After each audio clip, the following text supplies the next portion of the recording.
Olá, eu sou Raquel Rios, psicóloga e psicanalista, e sempre acreditei que a vida é a arte do encontro, embora haja tanto desencontro pela vida, como cantou Vinícius de Moraes. Esse é um espaço de conversa sobre aquilo que nos faz humanos, os vínculos que nos atravessam e nos transformam.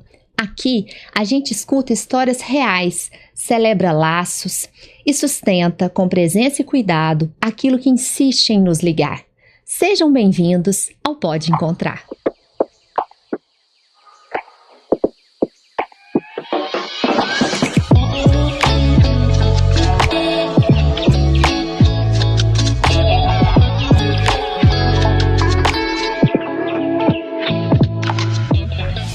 E hoje, um convidado muito especial, Francisco Bianchi, ele que é criador do perfil Uber Pensador no Instagram. Na bio, ele se define assim: baseado em fatos reais, na busca da viagem perfeita. E talvez seja exatamente isso que ele faça todos os dias. Transforma trajetos comuns em travessias humanas. Entre uma corrida e outra, Francisco escuta histórias, presencia encontros improváveis e transforma o banco de trás do carro em espaço de reflexão. Porque, às vezes, a viagem perfeita não é sobre o destino, é sobre o que acontece no caminho, sobre quem encontramos, sobre o que nos toca. Seja muito bem-vindo, Francisco. Obrigado, gostei da apresentação. Que legal, me faz refletir sobre o meu dia a dia mesmo, isso é interessante, né? É. Bacana. E conta pra gente, como que é seu dia a dia, como é que é encontrar tantas pessoas diariamente? Eu acho interessante, eu gosto de lidar com o público de forma geral, obviamente... eu rodo há mais de 8 anos já com a Uber e todo esse tempo, claro que eventualmente tem uma pessoa ou outra mais chatinha, digamos assim, né, que te tira um pouquinho do sério, mas o foco nosso quando estamos na rua é faturar. Então a gente não pode se distrair muitas vezes com esses pormenores, né? Não é ignorar o que a pessoa está passando ou o problema que ela está te trazendo. É saber contornar da melhor forma possível, não deixar o problema escalar muitas vezes, né?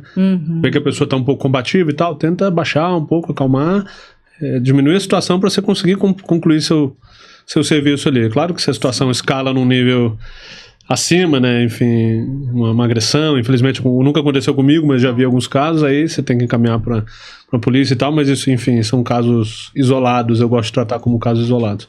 Claro. Mas enfim, voltando à minha realidade, né, a apresentação que você fez, eu gosto dessa, baseado em fatos reais, porque eu sempre fiz questão de falar sobre isso. No meu dia a dia no Instagram, eu mostro como eu trabalho, como são as minhas decisões, e não quer dizer que as minhas decisões têm que ser as suas, porque o universo de motoristas por aplicativo é muito heterogêneo, assim, muito sortido, assim. Por exemplo, se uma pessoa que é casada, tem 2 filhos, a esposa é dona de casa e ele é o único provedor, e essa pessoa perde o emprego, sei lá, de gerente, e se vê na situação que ele precisa dirigir, às vezes fazer R$1.500 livre por semana, ou R$1.000 livres por semana é muito pouco, não é suficiente para ele precisa de muito mais que aquilo, né? Custo de vida é muito mais alto.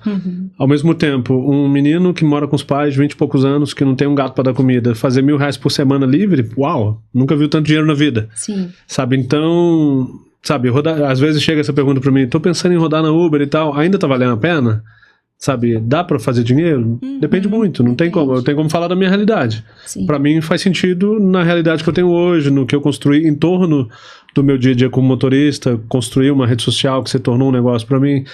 Então isso tudo tem que ser avaliado individualmente, né?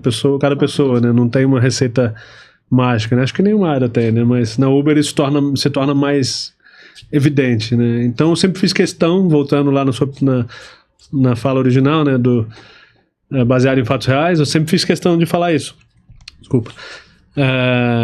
Mostro o meu dia a dia, como eu faço. Se faz servir para você ou não, cabe a você fazer essa análise sua, se faz sentido ou não para você, né? E a parte do pensador, de onde veio essa ideia? Pois eu sempre gostei muito de citações, quotes, né, frases de filmes e coisas assim e tal, tudo mais. Aí na época que eu fui criar o Instagram, sem pretensão nenhuma, na época que eu criei o Instagram, ele ficou anônimo por uns 2 anos e meio, mais ou menos. Não aparecia meu nome, nada relacionado ao Francisco. Entendi. Era totalmente anônimo, absolutamente nada, ninguém sabia quem que era. E como o carro que eu trabalhava tinha um adesivo, de vez em quando o povo passava olhando assim pra ver, deixa eu ver quem que é esse pensador. Mas enfim, foi por isso, assim, gostar de comunicação, fotografia, fui criar um Instagram despretensiosamente e mostrando meu dia a dia, como a forma como ela é, né, Sim. baseado em fatos reais, assim como eu faço até hoje, foi ganhando certa notoriedade, foi sendo conhecido e tal, e aí foi crescendo naturalmente, foi bem orgânico. Sim, sim. E aí você começou com essas citações, então... Eventualmente, boto uma frase ou outra que eu conheço, que eu escutei e tal, e mais pensamentos mesmo, assim. Hoje em dia eu nem uso tantas frases, assim, igual quando eu pensei o Instagram lá atrás, né? Se tornou um diário de bordo mesmo, assim, por onde eu tô andando e tudo mais. Sim. E hoje ele cresceu muito, viu, gente? Vou até contar pro pessoal como foi o nosso encontro, né, Francisco? Claro. Foi recente e muito interessante, porque eu e meu marido estávamos saindo de uma festa, né, um pré-carnaval da turma de corrida dele, aquela chuva, né, chovendo, porque BH só chove. E aí, ao entrarmos no carro, eu já vi a diferença, né? Carro cheiroso, uma educação, um atendimento muito diferenciado. E aí eu elogiei, né? Falei, nossa, e tem várias coisas pra vender, tem perfumes, né? Então, parecia um shopping ali dentro. Eu falei, nossa, que legal. E aí o PH, meu marido, te viu e falou assim...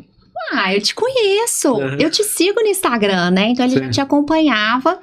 E aí a gente começou a conversar sobre os encontros, né? E aí eu falei, nossa, Francisco, você tem que ir lá no podcast, porque quantas pessoas você encontra, né? E eu acho que entre nós, em pouco tempo, houve uma conexão, né? Sim. Como que é isso? Porque nem todo mundo entra também aberto a conversar. Com certeza. Como que você capta? Pra não ser invasivo, eu faço uma leitura né? fria, geralmente, na pessoa ali, assim. Tô chegando pra embarcar. Se a pessoa tá no local, eu olho, observo e depois que a pessoa entra, eu sinto a temperatura disso. Se a pessoa, principalmente se for mulher, entrou, passou direto pra... Tipo, entrou do lado direito, passou direto pra trás de mim, assim. Tem muita mulher que faz isso, pra forma de se proteger, sentir mais à vontade e tal. Infelizmente... A gente convive com isso na sociedade, né? Sim. Se ela entra, passa pra trás de mim, não fala nada, eu fico na minha, fulano de tal, é endereço tal, sim, tal, vambora, não falo nada, sigo a viagem. Assim como tem tanto mulher quanto homem que entra no carro e conversa, conta da vida, pede opinião e tudo mais. E conta a vida inteira, desabafa. Você é um psicólogo da turma. Sim, acontece. Já teve caso, sei lá, de mulher e homem também, contar alguma experiência que teve, pedir minha opinião, o que você acha? Aconteceu isso, o cara fez isso, o que você acha que é? Bom, você quer a minha opinião de verdade ou você quer que eu fale o que você quer escutar? Enfim, então acaba sendo um pouquinho de psicólogo também. Já teve uma situação que eu tava, de vez em quando eu gosto muito de carro e tal. Sim. E teve uma situação que eu tava rodando com um carro super diferente, carro caríssimo, assim, de 600 cavalos, uma coisa totalmente fora de normal pra Uber, né? E aí a primeira passageira, esse dia tava com câmera no carro, GoPro, pra pegar as reações das pessoas com um carro diferentíssimo. Aí a primeira passageira, eu chego no local, a menina chorando, tipo assim, aí eu, tipo, putz, o que será que houve? Não sei, né? Aí desliguei a câmera e tal, fiz a viagem quietinho, uma viagem de UberX, com um carro de mais de 1 milhão, eu fiz viagem quietinho ali, porque, tipo, não sei o que tá acontecendo, e não tinha que perguntar, ela ficou quieta também. Sim, sim. Fiz a viagem normalmente, mas pra mim eu fiquei, putz, grilo, fazendo um rolê diferente, aí... Vamos fazer, vamos entregar a menina no endereço dela, né? Enfim, espero que tenha ficado bem. Mas rodar na Uber é meio que um experimento sociológico, assim. Imagino. Porque ao mesmo tempo que você pega uma pessoa, sei lá, uma senhora riquíssima ali no Mangabeiras, meia hora depois não, 10 minutos depois, você tá no aglomerado da Serra, buscando uma outra senhora que também tem uma baita história de vida, uma caminhada e tal, mas que... por conta de várias coisas, né, da nossa sociedade, vivem em mundos diferentes, tão próximas uma da outra.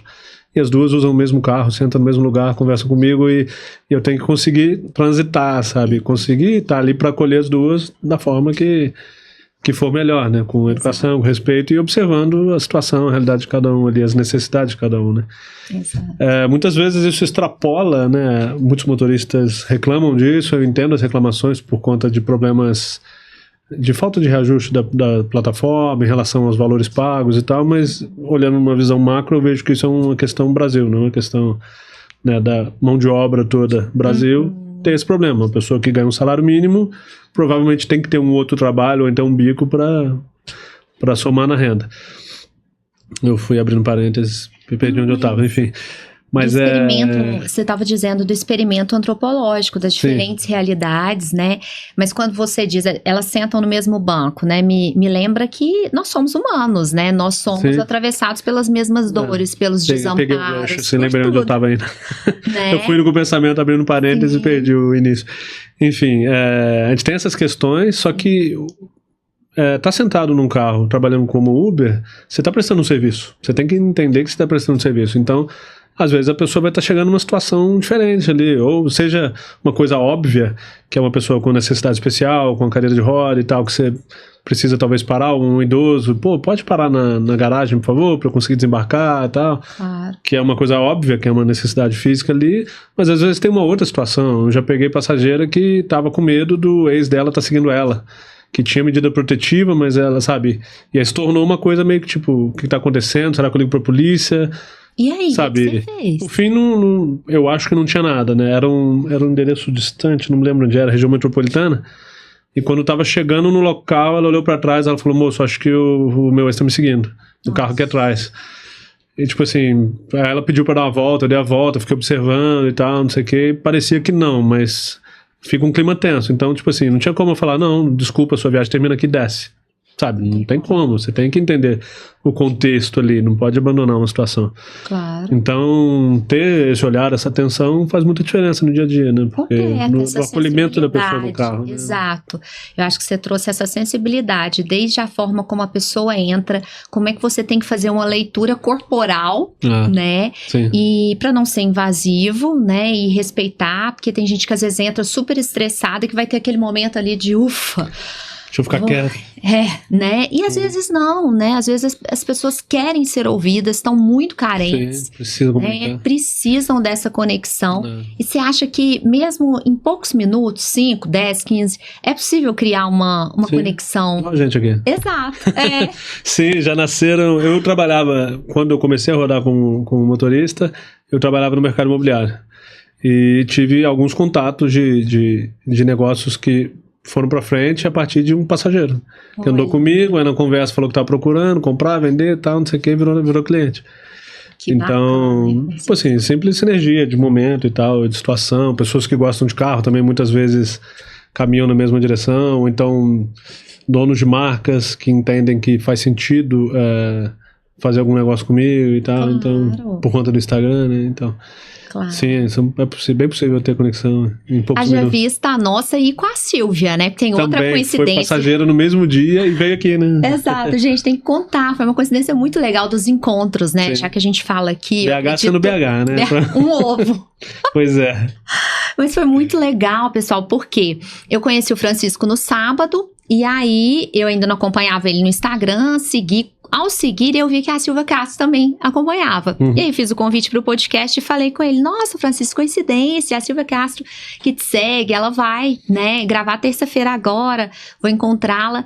E aí ele me contou que ele encontrou ela no mesmo dia que eu, né? Então nós nos conhecemos no mesmo dia.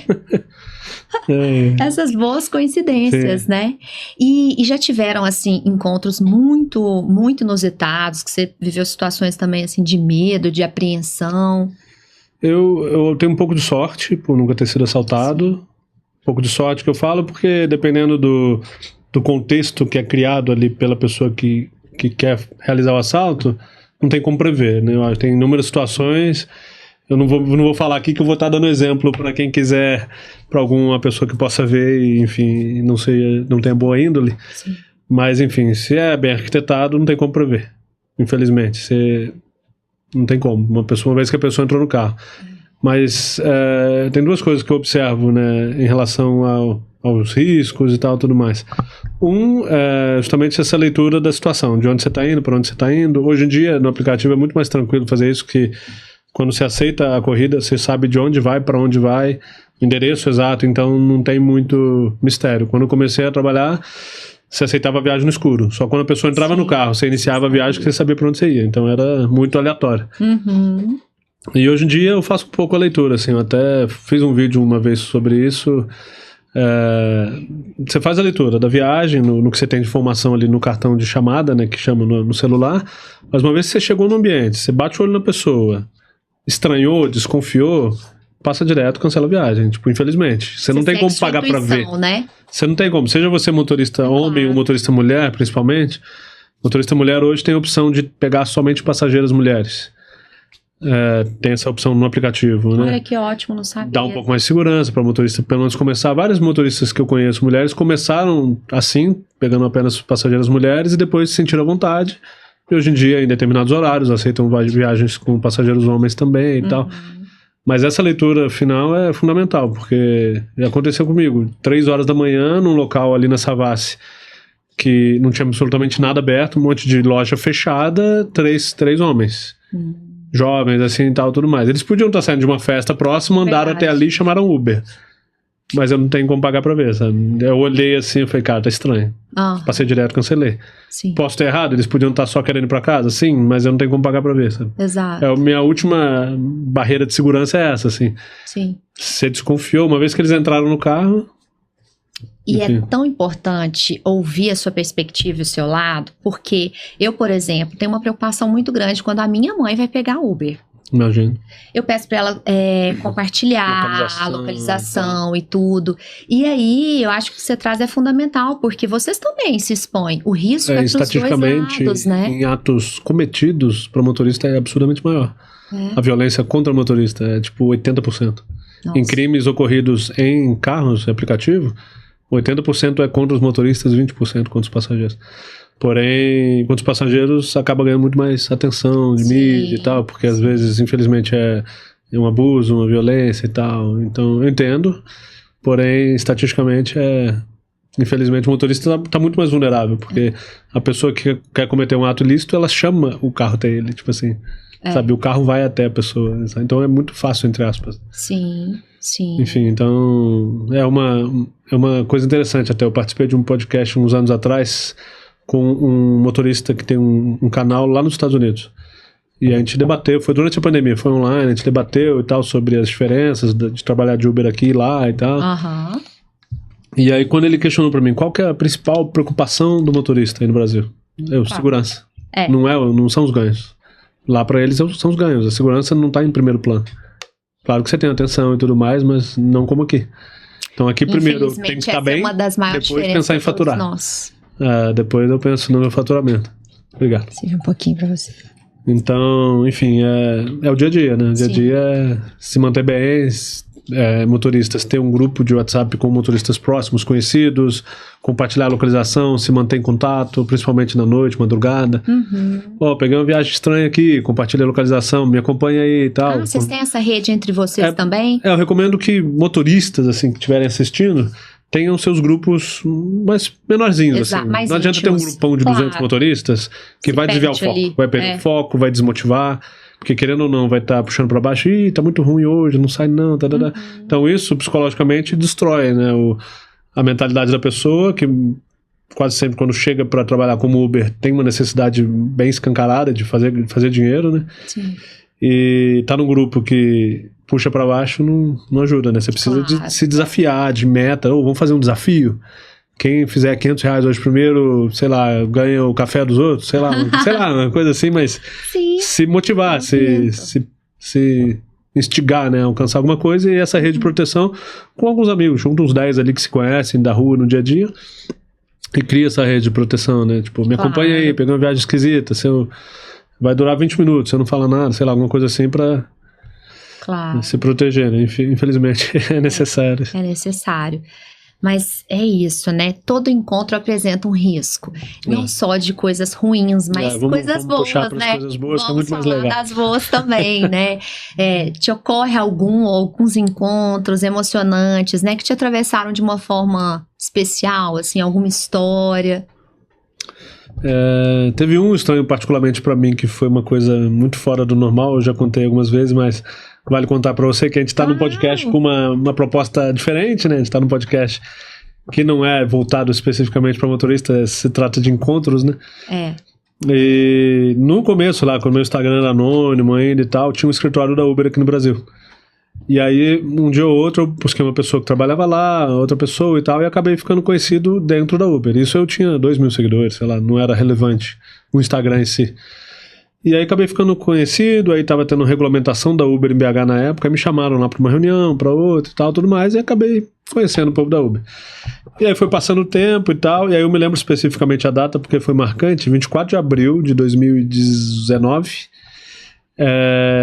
uma das pessoas da Uber mandou mensagem: Ei, Francisco, tudo bom? Você tem passaporte? Aí eu, tenho, por quê? Você tem visto para os Estados Unidos? Aí eu tenho também. Pera um instante, eu tô numa reunião na Uber aqui e já falo contigo. Aí eu fiquei encucado, né? Falei, imagina, como assim? Do nada isso, assim, muito aleatório. Aí passa uma hora, ele manda mensagem: vamos te ligar aí. Aí me liga uma pessoa da Uber lá que tava com ele na reunião. Tava com ele aqui na reunião e tal, me falou de você, seu perfil, a forma que você aborda, profissionalismo e tal, tudo mais. E a gente vai ter o IPO da Uber agora, mês que vem. E a gente queria saber se você gostaria de representar a Uber Brasil no IPO da Uber. Que massa! Só eu do Brasil, não foi mais ninguém. Só eu do Brasil. Aí foi meio que tipo... Porque nessa época eu rodava muito, assim. Eu chegava a rodar 14, 15 horas por dia. Nossa. Fazendo dinheiro, assim, sabe? Rodando muitas horas.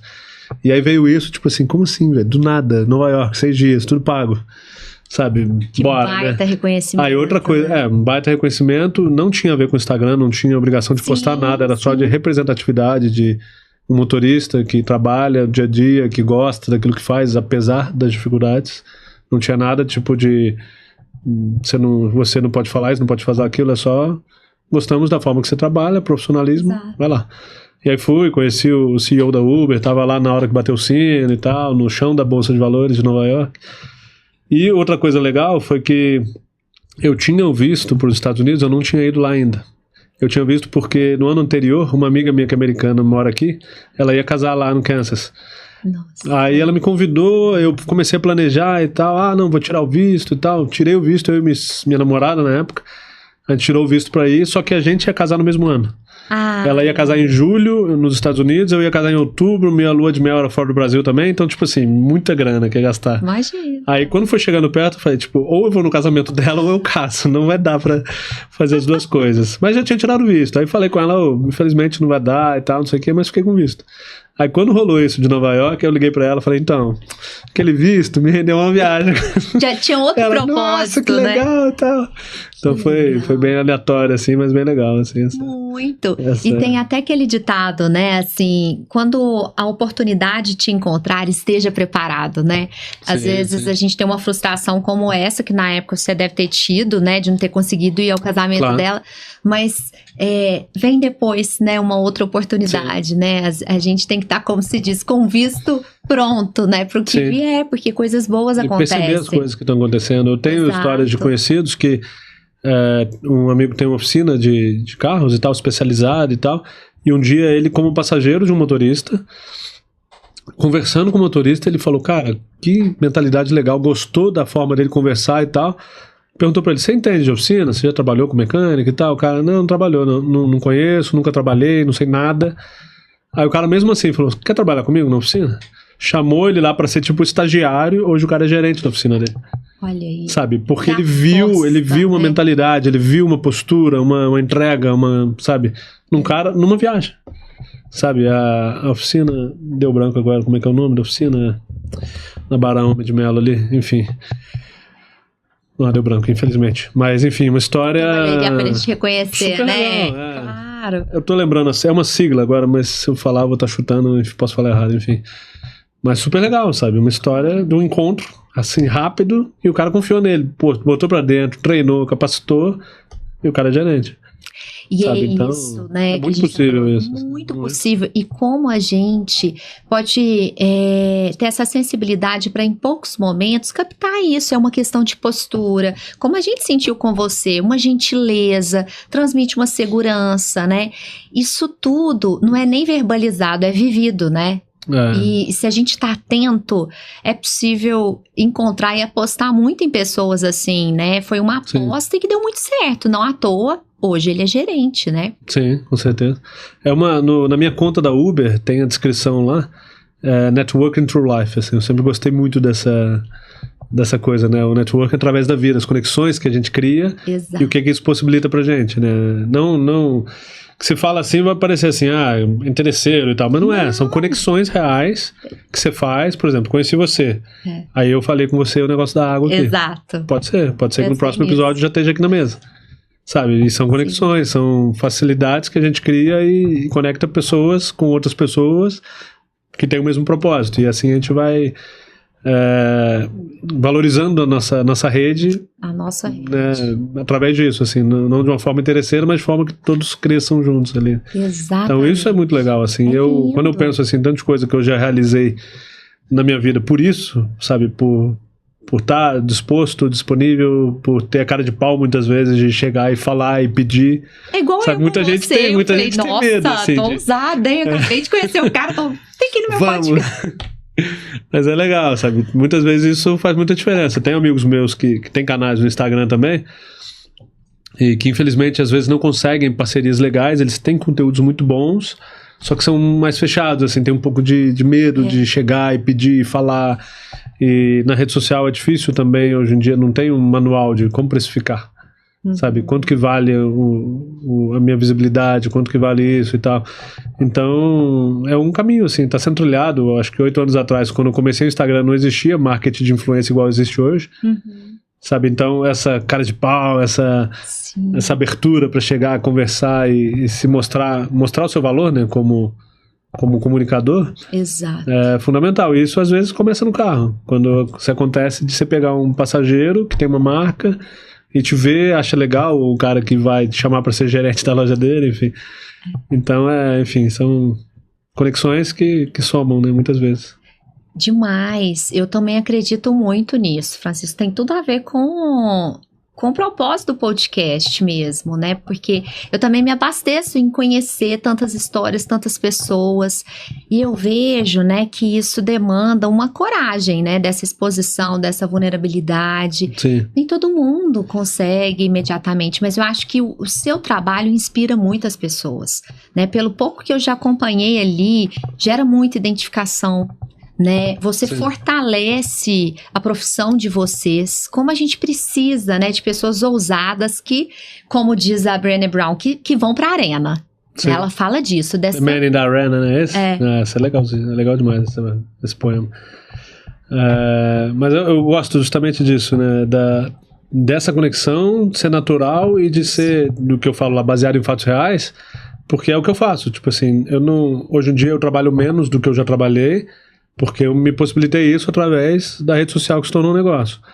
Só que eu continuo trabalhando não só para criar conteúdo e estar na rua. Eu continuo trabalhando contando com aquele dinheiro que eu faço ali. Do contrário, tipo assim, eu não sairia à noite e deixaria meu filho em casa. Eu ia querer estar em casa toda noite. Mas eventualmente, final de semana, hoje em dia eu saio à noite, mesmo com ele pedindo para ficar, eu preciso sair um dia ou outro, porque eu tenho as metas financeiras ali dentro do aplicativo também. Não só de conteúdo, sabe? Não só de estar me conectando com outros motoristas. Claro. Então, enfim, tem que estar na arena. Você ajuda as pessoas até investirem, né? É, uma coisa... Fala, uma educação financeira. Sim, isso parece super básico para quem tem essa noção já e foi criado assim. Pra pessoa o que acontece? A pessoa, a maioria das vezes que chega para ser motorista, tem um problema. Ou foi demitido, ou começo de carreira, não tem emprego ainda, precisa trabalhar em algum lugar. Mexi no microfone, desculpa. Tem problema. Precisa começar a trabalhar, começar a vida, não tem um centavo poupado, dinheiro nenhum, tá começando ali, ou se endividou, teve problemas, quebrou, tá devendo menos 10 mil, 20 mil, 30 mil e precisa sair desse buraco. Então, para todos os cenários, a mentalidade, a educação financeira precisa ser ou construída ou reformada nessa pessoa que está numa situação difícil. E aí, muitos anos atrás, já deve ter uns 5 anos já, tem um amigo meu lá de Porto Alegre, que ele é motorista também, tem um canal que chama Marcelo Fora da Curva. Adorei o nome. É super legal, assim, ele fala justamente de resultados fora da curva, mentalidade fora da curva, é bem legal o canal dele. E aí ele falou uma vez sobre isso, sobre poupar R$20 por dia. Tipo assim, eu tô falando muito tipo assim, desculpa. Você quer, eu fico prestando atenção nos vícios de linguagem. E todos nós temos. Mas eu fico me policiando. Chamo a atenção do meu filho de 5 anos e eu cometo vários. Enfim, voltando à história. O motorista, ele que trabalha integralmente, principalmente, todo dia ali ele fatura R$400, R$500 ou mais. O cara que trabalha o dia inteiro, né? Então, todo dia, R$400 entrou, faturamento. Você tem o custo. Se for um carro a combustão, de 100 e tantos reais de combustível. Se for elétrico, um pouco menos, enfim. Mas você tem R$400 de faturamento. Desses 400, você tira R$20 esquece. Põe de lado. No final do ano você tem 7 mil e tantos reais sem fazer esforço, sem sentir. Se botar numa aplicação, vai ter uma beirinha ainda de mesmo que seja um CDI 102%, vai ter um pouquinho a mais ali. E aí eu comecei a falar isso. 5 anos atrás eu escutei isso e comecei a falar sobre isso também. Principalmente quando chega janeiro, tipo assim, vamos começar o ano? Começa fazendo isso. E aí eu comecei a achar legal que... Desculpa.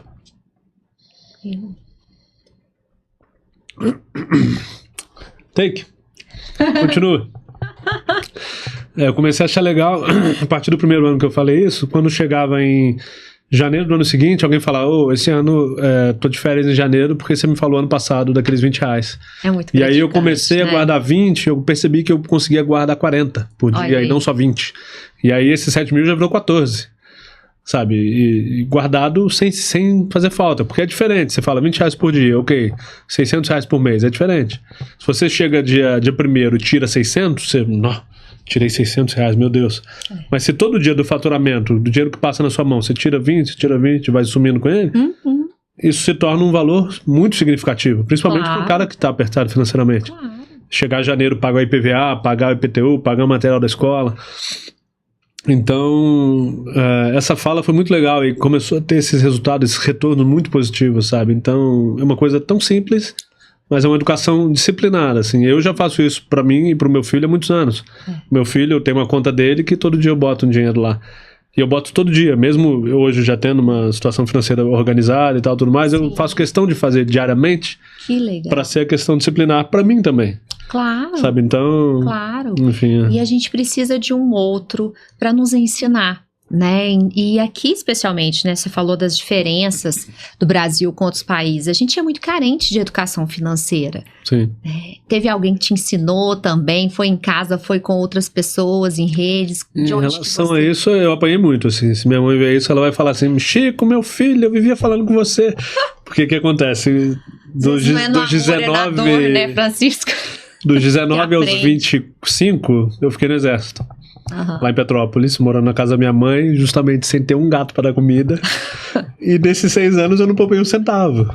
Eu viajava, eu ia pra balada, enfim, fazia de tudo, menos poupar. E minha mãe, não foi falta, eu sei, mãe, de você falar pra mim, guarda esse dinheiro, você não tá precisando, faz uma coisa ou outra, mas guarda uma parte. Ela falava, ela tentava, mas eu, teimoso como sim, tive que apanhar, tive que me endividar num certo momento pra... Tipo, cheguei num certo momento, morar de favor, pensar se eu ia voltar pra BH depois que eu já tinha mudado pra cá, né?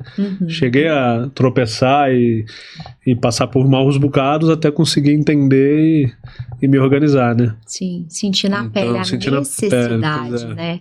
É isso. Teimoso. Mas isso acontece com todos nós. Às vezes a gente não aprende no amor, é na dor mesmo. O importante é essa mensagem que você traz. Sempre é tempo. Né? Olha que bacana. Com certeza. Não, é isso, se pensar nisso, tem diversos casos de sucesso, falando de sucesso multimilionário que começou nos 50, 60 anos de idade. Claro. Pessoas se reinventando, essa é a mentalidade de jovial, assim. Hoje eu tô com 41 anos. Quando eu tinha meus 20, 40, pra mim era uma pessoa velha, né, sei lá, ou outra situação. Essa impressão, hoje em dia, eu sou muito feliz de estar nos 41 e me sentir pronto pra começar algo novíssimo, assim, e me reinventar, sabe? Eu gosto de manter essa mentalidade ativa, tipo assim, ativa no sentido de tá pronto, assim, não tô, tô bom aqui, vou ficar passivo, só aqui. Só no conhecido, né? Não é gosto, assim, gosto de estar disposto a inovar e vamos fazer uma coisa diferente, vamos. Hoje em dia, claro que tendo filho, você fica um pouco mais, né, pisa em ovos um pouquinho em algum momento ou outro, não vai botar em risco a saúde financeira da família e tal, mas disposto a conhecer novas possibilidades, né? Claro, eu acho que essa é uma das melhores mensagens que a gente pode transmitir para as pessoas, né? Se abrir espaço no carro da vida para situações novas, novas pessoas, né? Sim, não se acomodar. Não, isso é o principal. Isso é o principal, sem dúvida nenhuma. Porque uma vez que se acomoda, isso, como motorista, é muito perigoso, sabe? Porque realidade Brasil, de trabalho, salário mínimo, 1.500, sei lá. Um cara que trabalha como motorista e trabalha bem, ele consegue faturar muito mais que isso. Só que ele entra numa situação ali que eu mesmo me cobro e fico prestando atenção em relação a isso, Porque por mais que você fature bem, você tenha um desenvolvimento e tal, você não tem um plano de carreira. Você vai ficar ali 10 anos como motorista e tal. Tem gente que tem mais que isso já. E você não vai desenvolver, você não vai subir de cargo. Você vai continuar ali dirigindo. E é custoso muitas vezes, você ficar muitas horas no volante e tudo mais. Então, se a pessoa se acomoda nisso e não busca outra coisa, não busca um curso, uma especialização, para em um determinado momento sair disso, a vida vai cobrar, né? Claro. Principalmente a pessoa que é mais velha. O menino que é mais novo ali, tá rodando como Uber com 20 e poucos anos e tal, chega nos 30, depois de 10 anos, tem a vida inteira pela frente ainda. Agora tem muito motorista que começou a rodar com 50, hoje tem 60... e não se move, tá ali, isso vai ser minha vida, sabe?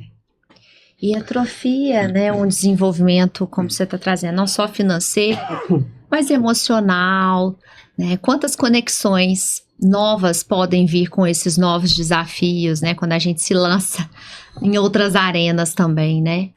É importante se manter em movimento, justamente, porque o acomodar que a gente falou agora há pouco, ele cobra caro. Isso em qualquer área profissional. Exatamente. Imagino que você, né, o pessoal que eles estudam. Mesmo com podcast, às vezes eu falo, gente, mas eu já tenho meu trabalho que já me demanda tanto, por que eu vou mexer com isso?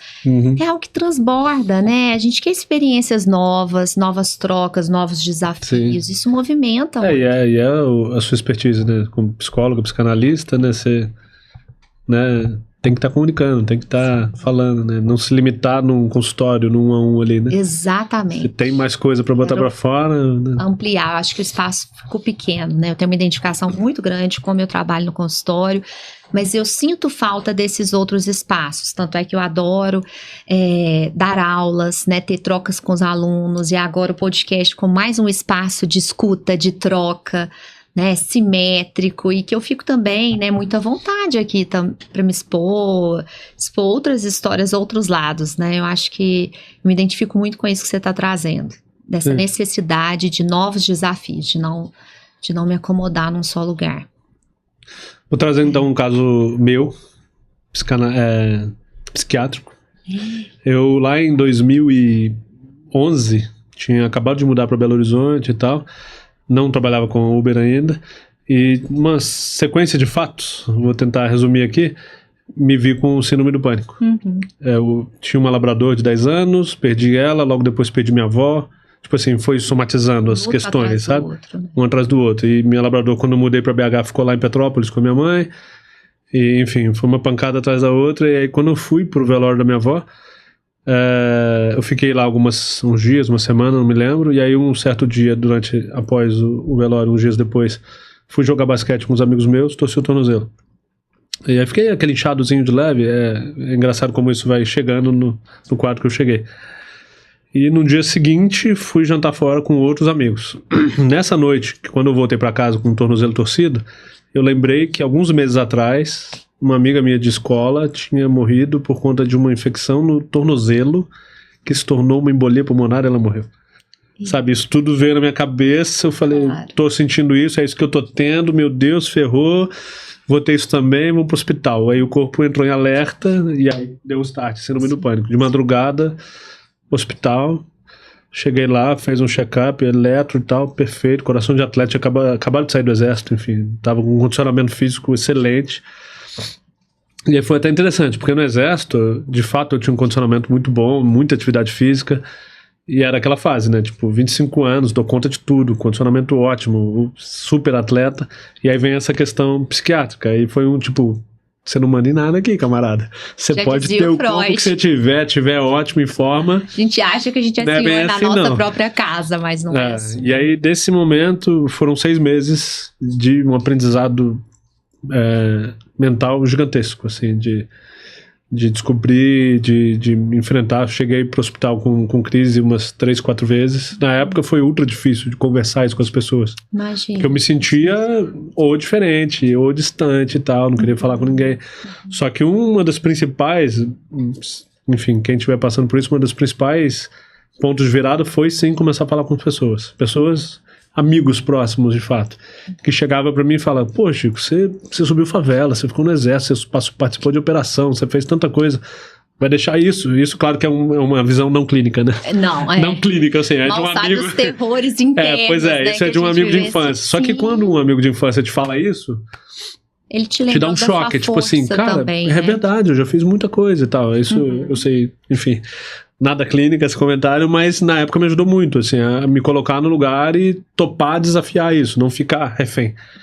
E aí foram outros 2 pontos, sim, com um embasamento mais clínico, que me ajudaram a sair desse quadro sem precisar aumentar a medicação, sem precisar de nada disso, que foi muito interessante, porque na época eu viajava muito a trabalho sozinho, pegar a estrada de madrugada e tal. Então, nesse quadro, que solidão, eu fui procurar a respeito e eu vi que era arriscadíssimo eu desenvolver 1000 fobias, porque, tipo assim, eu pegar a estrada sozinho de madrugada, morava sozinho em BH. E o risco de você ter uma crise eu ficava, sozinho, pois é, aí eu comecei, tipo assim, eu tava com o celular na mão, não trancava a porta, porque se eu chamasse alguém, a porta tinha que estar aberta para a pessoa conseguir entrar. Então, eu tinha 1000 mecanismos que eu fui criando ali para me proteger, né, nesse sentido, né? E aí, conforme a situação foi evoluindo, eu conversei com uma amiga minha lá de Petrópolis, que era, na época, residente, eu acho, em psiquiatria, e ela me explicou biologicamente o que acontece, quais neurônios não cumprem sua tarefa, por que está acontecendo, não entregavam ocitocina, não lembro certo agora, enfim. O que acontece que leva à crise de pânico, né? E aí, entendendo isso, ela falou, o seu corpo vai se preparar para fuga, então a circulação vai para a perna, você vai sentir o braço formigando, mas é tudo uma situação construída pela sua mente, não está acontecendo nada. Você não está infartando, ela falou de fazer isso aqui, né, ver que a circulação está normal. Aí, quando ela falou isso tudo, eu, tipo, ok. E aí, a partir daí, quando tinha um mínimo indício de ter uma crise, eu parava tal, e conseguia controlar. E aí eu consegui ir saindo disso pouco a pouco, sem medicamento, sem nada, tipo assim, extensivo, e fui em frente e nunca mais tive nada, assim, mas com esse aprendizado sobre o corpo. Então, até hoje em dia, a ansiedade faz parte da vida, né? A gente tem alguma situação que deixa a gente mais tenso, preocupado e tal, aprendi a ter muito mais capacidade de autocontrole, de me acalmar sozinho e tal. Não, tá tudo bem, peraí, vamos analisar. Então, enfim, sai totalmente do rolê de Uber. Tudo a Só ver. que o aprendizado mental que eu tive nessa época foi muito rico, assim. Até hoje em dia, pra estar tantas horas na rua, eu sei que muito motorista sofre com ansiedade no dia a dia na rua, principalmente em períodos de baixa demanda. Às vezes o cara tá ali enforcadíssimo com contas, com pressão, com filho em casa, sabe, dependendo dele, e muitas vezes vendendo almoço para comprar janta, literalmente. E a ansiedade toma conta. Ainda mais se você tá num momento de baixa demanda, você tá ali, o aplicativo não toca, não chama viagem, e aí você vai entrando numa ansiedade. Então, você conseguir se reconhecer nesse momento e conseguir acalmar isso, é uma coisa, sei lá, uma habilidade de super-herói. Você se sente depois, né, que você consegue superar isso. Ter essa continência psíquica, né? Dá. E... Nossa, foi tão bacana você ter trago isso. Mas só vem no dia seguinte, Francisco. porque quando você tá lá... Você acha que você não vai sair daquele estado, né? Tem até um termo, acho que é clínico, que é a desrealização do eu. Eu, na época, Despersonalização. tem muito mais... Assim. Tipo aquele cara que você vê na rua, viu? Lembra aquele cara ali? Surtou. Quando você pensa isso, na possibilidade disso acontecer com você, cara, como assim? Peraí. Não, não posso permitir. Só que não é simples assim quando você tá lá. Não. Hoje em dia eu conto sobre isso... Sabe, uma ultra vitória que eu tive aos 25, quando eu achava que eu era super-homem, que eu dava conta de fazer tudo. Sabe, então foi bem legal esse momento. Transformador, né, Francisco? E acho que bonito esse percurso nosso, né? Porque partimos do Uber, né, para chegar nesse ponto que eu acho que foi isso que eu quis dizer, né, de que independente de onde que uma pessoa de que classe social, gênero, tudo que ela entra no seu carro, a gente tá nesse banco comum que nós somos humanos e padecemos do nosso desamparo, com as nossas ansiedades, né, com os nossos medos, com as nossas inseguranças, também com as nossas belezas, nossas potências. Mas a gente precisa uns dos outros, né? Você veja, você trouxe outros encontros marcantes da sua vida, com seu amigo, com a psiquiatra, sua amiga psiquiatra, né? Sim. Mais uma vez, assim, o quanto esses encontros são potentes. E se por um lado, eu falo muito, né? A gente adoece em algumas relações, é através delas também que a gente se cura. Sim. Né? Então, isso tudo vai bacana. construindo quem nós somos, né, hoje, né? É uma longa caminhada, né? E a gente tem que escolher bem onde a gente pisa, onde a gente vive, pra gente garantir que sejam relações que nos curem mais do que nos adoeçam, né? Porque se a gente vive de relação em relação que vai só puxando a gente pra baixo, onde que a gente vai chegar com isso, né? Exato. Tem um trecho do Hemingway que ele fala, né? Quem estará ao seu lado nas trincheiras? Sim, e a pessoa isso é muito pergunta, potente. isso importa? E ele responde, mais do que a própria guerra, né? Sim. Então, acho que a gente... Infelizmente, vamos ter que quase fechar por conta do horário, mas a gente conclui de uma forma muito significativa, né? Da gente ter muita atenção. Quem que a gente leva com a gente, né? Sim. Nos nossos percursos, na nossa vida. Isso acontece muito em viagens com passageiros aleatórios e tal. Infelizmente acontece de às vezes entrar um passageiro e você não vê a hora da pessoa sair do carro logo, porque uma energia carregadíssima, negativa. Um dia desse eu até fiquei feliz, eu comprei aquele Ray-Ban Meta, eu não uso fone pra dirigir porque eu gosto de estar atento.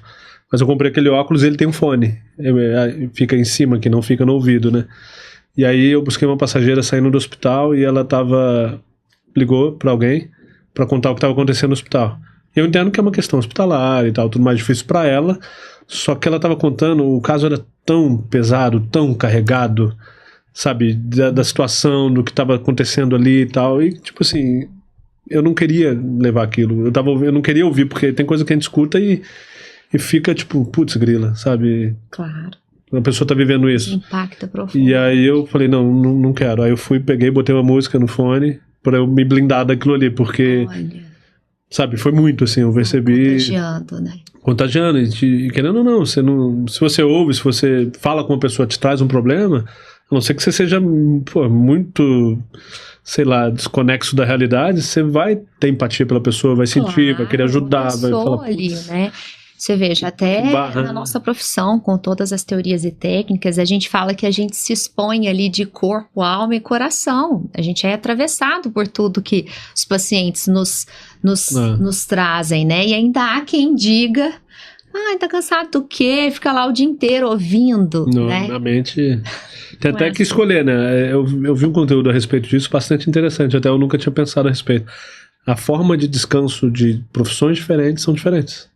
Né, você que trabalha o dia inteiro com a mente, o seu descanso é, sei lá, praticando um esporte super intenso. Sei lá, correndo uma maratona, pra você é descanso. Ainda não chega, sabe? Não sei, mas pois justamente, né? Assim, né? como uma pessoa que trabalha o dia inteiro fazendo atividade, alguma coisa pesada, um bombeiro, o descanso dele vai ser deitar e ler um livro em silêncio. Sabe? Então, entender onde que você de fato se descarrega e se reabastece é importante. Com certeza. Bom, Francisco, muito bom, viu, conversar com você. Obrigado. Muito obrigada pelo seu tempo, pela sua generosidade em vir. E aproveitando, né, esse espaço, quem quiser acompanhar o trabalho, os pensamentos, né, e toda essa trajetória bacana do Francisco, sigam o Instagram. Uber Pensador, Uber _ Pensador.